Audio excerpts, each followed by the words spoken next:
Whoop, the dynamic duo! All right, guys. Listen, welcome to the Dynamic Duo. I'm Franz. I am Kevin. Welcome back to the Batcave and Avengers Tower, everybody. So, guys, as you know, if you watched our last review of the Black Panther, we had done an hour-long non-spoiler review and then an hour-long spoiler review, only to find out that I didn't press record, which Kevin is giving me a hard time about.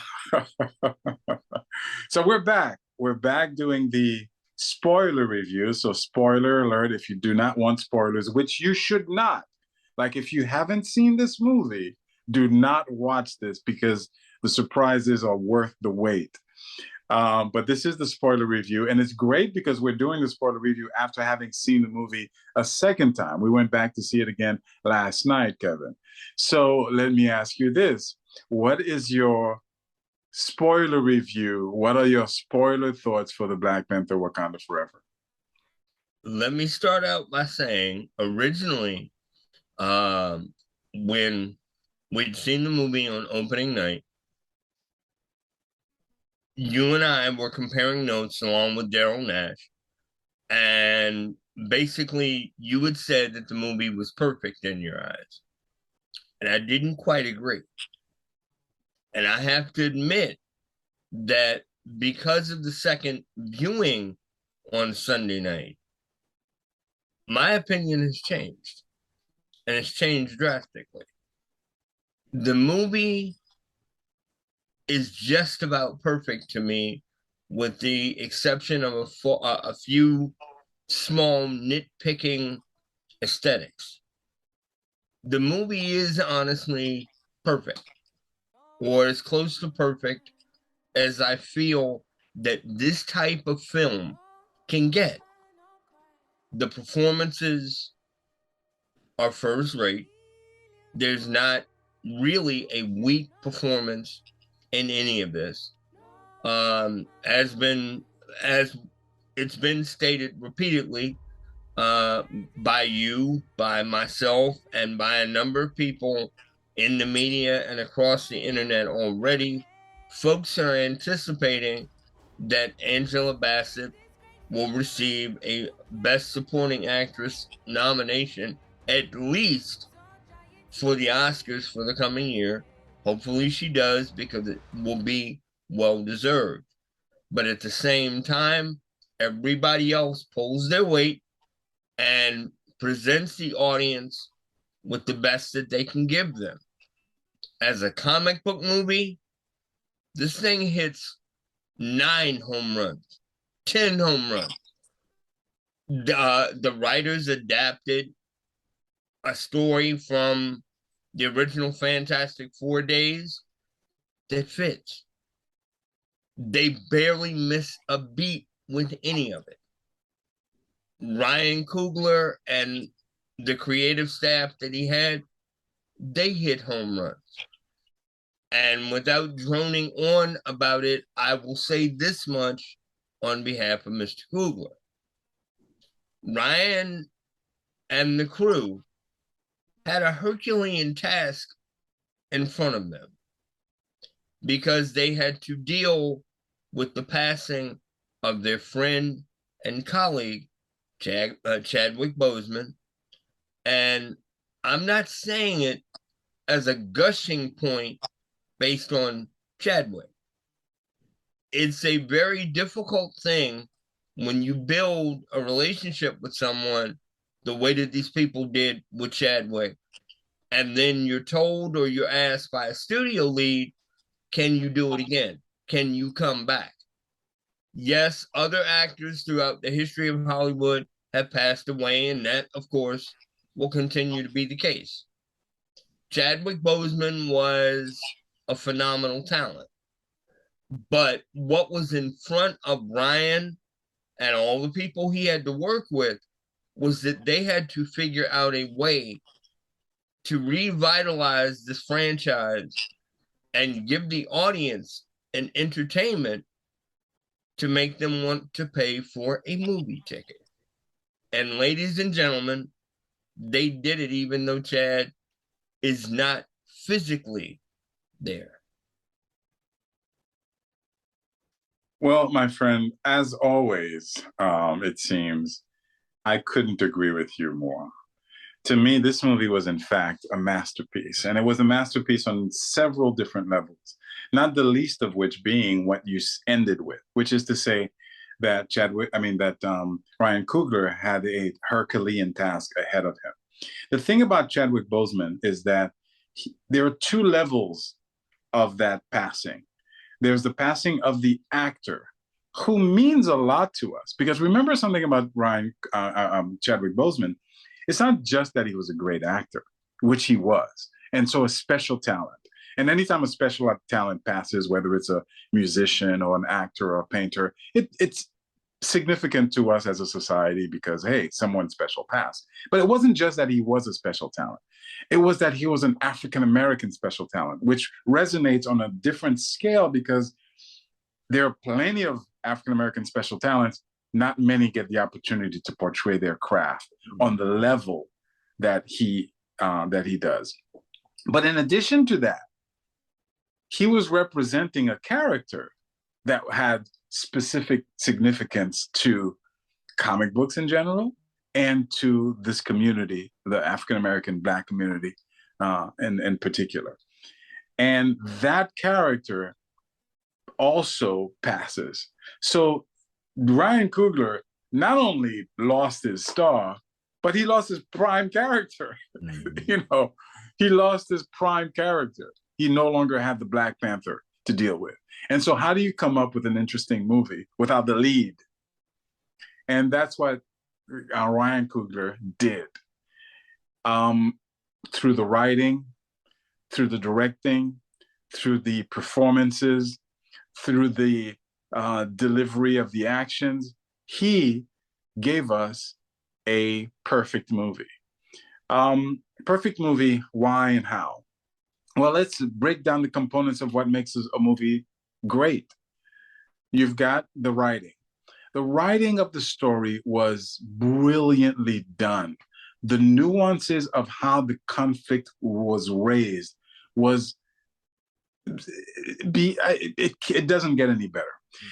The political drama that took place in Wakanda Forever could be in and of itself a movie that has nothing to do with superheroes, that has nothing to do with Black Panther. It would be a political intrigue of a movie, because Namor was not only Namor the Submariner, but he was also portrayed as a leader of a country, of a world, and he was being a politician whose task it was to protect his people, and who found himself in a position where he's making demands on another nation's demands that are coming off as a threat to that nation. And that nation has a decision to make.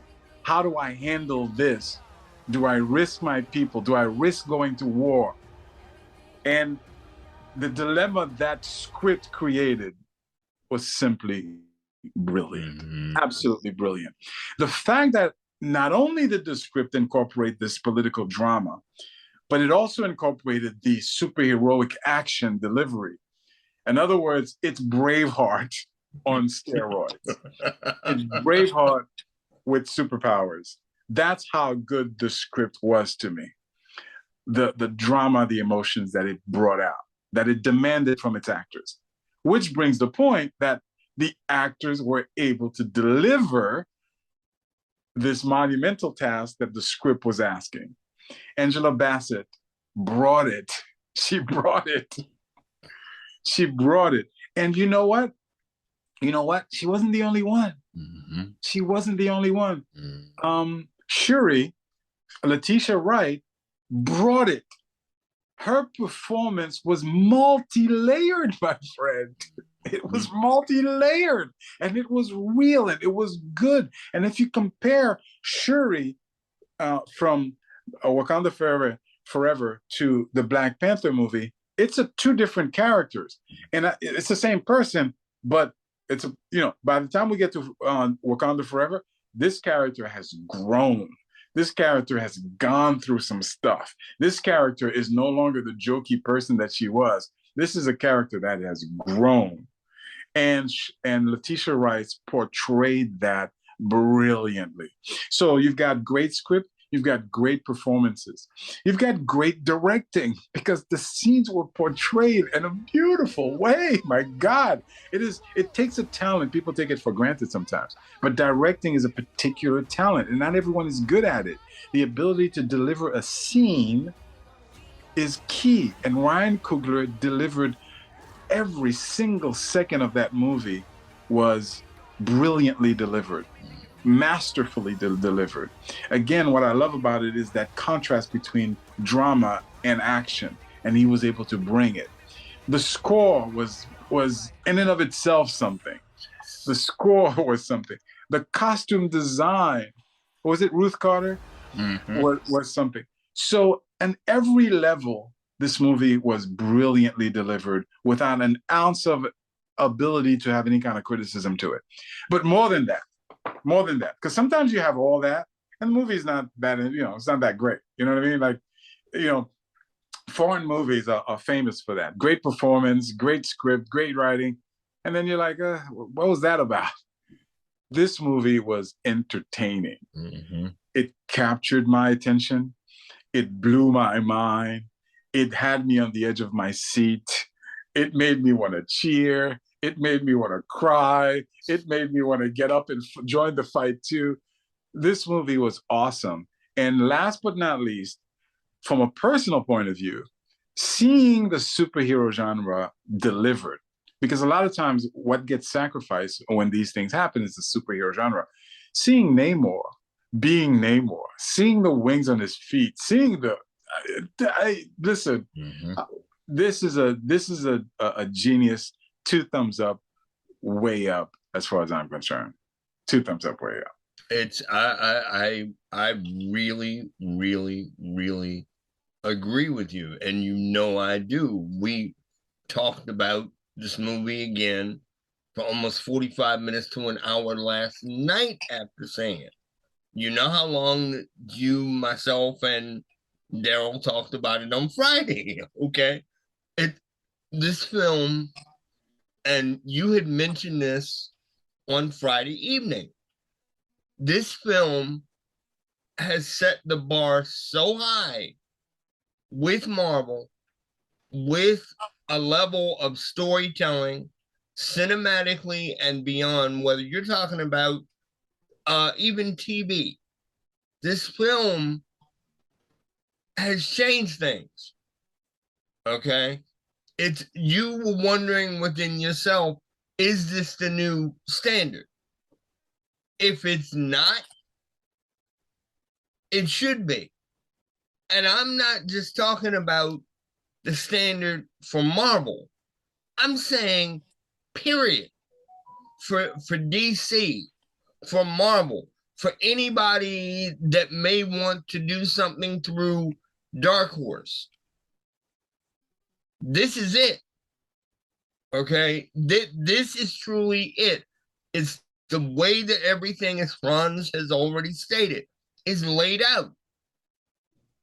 For one thing, one of the reasons why this movie works on the comic book level, as Franz said, it checks every box.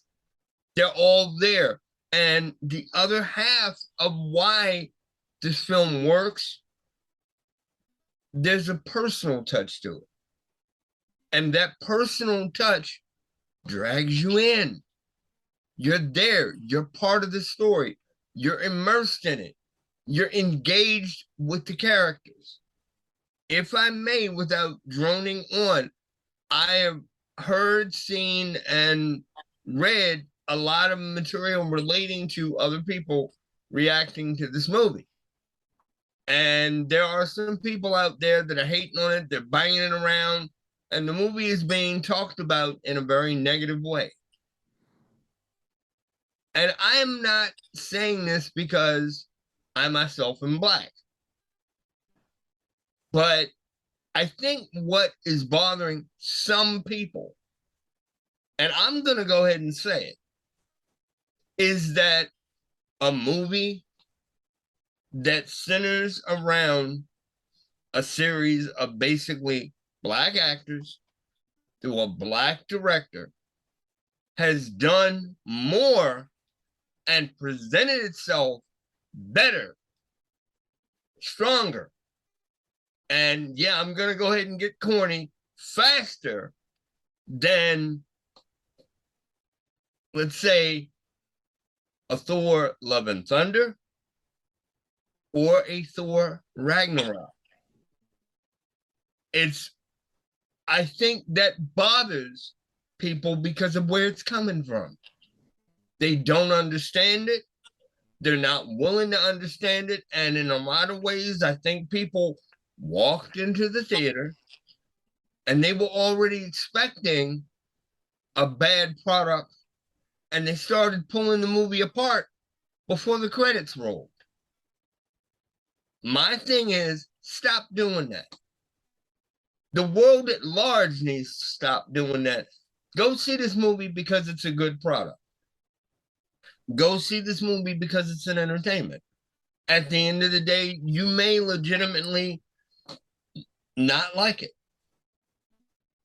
But if pardon me, if part of what you're doing is to bring race into it, look in the mirror and check yourself for a second.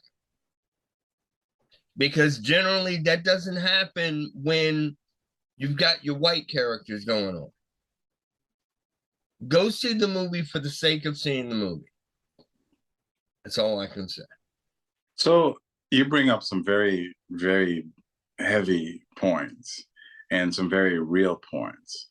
And to be honest with you, my energy level was affected today because yet last night I was really, really bothered by reading some of the reviews, as you said, and some of the negative reviews that people are trying to come for this movie. And the only thing that I will say is I will add to your to the demographic that's doing this. Unfortunately, there are haters out there. There are haters, and there are people that are looking for an excuse to want to tear down. There are people who have basically created a narrative in their heads. And in order for that narrative to be right, they're willing to overlook the truth that's in front of their eyes. And they're willing to do cognitive dissonance and create a reality that fits their narrative.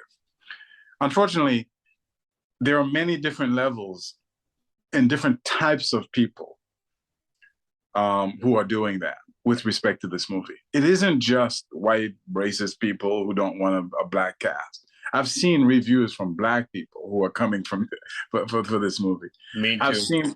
I've seen people who are making statements like, "Oh, no Black Panther, no Wakanda." I've seen people criticizing this movie on basis that are just coming from nothing but a place of hate, and that really broke my heart. It really it disappointed me because we're missing the message of this movie. It's a fascinating thing because this movie addresses specifically what's going on in this world and in this country in particular. We have been separated. We've been segregated into these different little tribes, and they're multi-layered tribes. And we are being manipulated. I don't mean to get conspiratorial on people, but we are being manipulated to hate one another to the point of being ready for war. Like there's conversations. I'm not making this up. There's conversations. Is America going into a civil war situation? And we have put ourselves in these tribes, and we are brainwashing ourselves into the narrative of these tribes to such an extent that we're not able to see the other side because we feel anger and hatred. All we see is the oppression from the other side or the abuse from the other side. And by the way, every group feels oppression from the other side. Mm-hmm. You know, even the majority, even the group in power finds a way to victimize itself. And we're getting to the point where, you know, for example, one of the groups is Marvel versus DC. And there are people who are like, well, it's a DC movie, it must be bad, and I'm going to be against it. Oh, it's a Marvel movie, it must be bad. There are people who are like, you're replacing Black Panther, therefore I hate the movie. So it's not just a racial thing. There's multi layers of different groups that have their positions and are unwilling to see what's in front of them, which is a brilliant movie. And they're unwilling to see the message that the movie portrays. So what message am I talking about? The message was powerful, Kevin. And it was that Shuri was dealing with an enemy that had killed her mother, that had attacked her nation and continued to threaten that nation. And she had a decision to make. Do I mire in my anger and take revenge on this person who killed my mother? Or do I look for the bigger picture and understand that revenge most often affects me, is detrimental to me? Mm-hmm. To forgive your enemy, to move on from your enemy, isn't a service to the enemy. It is to yourself. And that's what I took away from the message of this movie, because it gave, Namor literally says it. He said at the end of the movie, he says, Shuri had every reason to kill me. She was right. She should have killed me, but she didn't. And that's what we need to do. We need to be able to forgive our enemies for our own benefit and look beyond that. So when I see people coming for this movie, creating cognitive dissonance in their own minds so that they can find an excuse to hate this movie and come up with ridiculous reasons. Come on, bro. It broke my heart. And then on a personal note, there's a YouTube reviewer, Everything Always, and I watch his YouTube videos. He has pretty good following. He has a lot of views. We don't get a lot of views. Kevin, this guy was ranking the superhero Marvel movies that came out in 2022. And do you know, Jesus Christ Almighty, while he got Love and Thunder as the worst movie, like you're ranking from worst to best, do you know that Wakanda Forever was in the middle pack for him? And do you know what was above Wakanda Forever? Shang-Chi. Okay. Werewolf by Night. Okay. Spider. Okay. So it's like, what the hell is going on, Kevin? What is going on that we can be this stupid and unable to be objective and to critique something accurately? Listen, I support Shang-Chi. I want Shang-Chi to be a much better movie. I'm not saying that it's a bad movie. I'm saying that a movie with the performance that Ben Kingsley, that portrayal of that character, that comedic nonsensical nonsense cannot be compared to anything that was in the Black Panther. No, yeah, thanks. The producer got blown up by Iron Man, and I served time in federal prison. I'm but a transitory vessel for the infinite wisdom of a creature far more advanced than we will ever truly understand. Which turned out to be the best thing for me. I got clean. I rediscovered my passion. What he sees, what he feels of this vast unknown universe is beyond anything our simple brains could... Oh, you can go. Then my dad broke you out. Exactly. To kill you. Exactly. Bloody hell. I think those birds are on fire. I launched into a performance of my Macbeth. Whence is that knocking? Wait, Duncan with their knocking. I wish thou couldst. They couldn't get enough of it. Really? Morris says it's normal.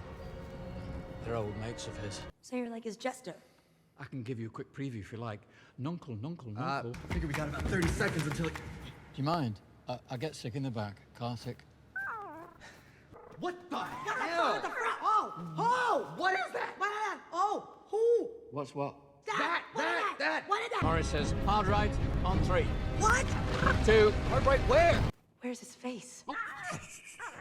He's a bit sensitive about that. You know, there's mythology in Chinese culture. There's mythology in African and Black culture.